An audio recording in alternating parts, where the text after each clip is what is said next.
Ben ritrovati al meteo. Sarà un sabato all'insegna del maltempo. Vediamo il dettaglio. Sul Veneto ci attende una giornata caratterizzata da una spiccata instabilità. Il cielo infatti si presenterà molto nuvoloso con piogge frequenti e localmente anche di moderata intensità. Non si escludono locali nevicate a quote collinari. Temperature minime comprese tra i 4 e i 9 gradi, massime oscillanti tra gli 8 e i 12 gradi. Vediamo ora che tempo farà sul Friuli Venezia Giulia. Poche novità, il maltempo intenso riguarderà anche la nostra regione. Le precipitazioni infatti risulteranno piuttosto diffuse un po' su tutte le province, con abbondanti nevicate sulle aree alpine. Temperature minime comprese tra i 9 e i 10 gradi, massime oscillanti tra i 10 e i 13 gradi.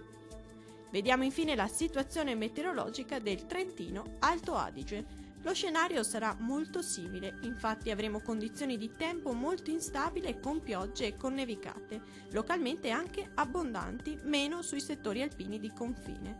Temperature minime comprese tra gli 0 e i 3 gradi, massime oscillanti tra i 5 gradi. Dal meteo di Antenna 3 è tutto, arrivederci.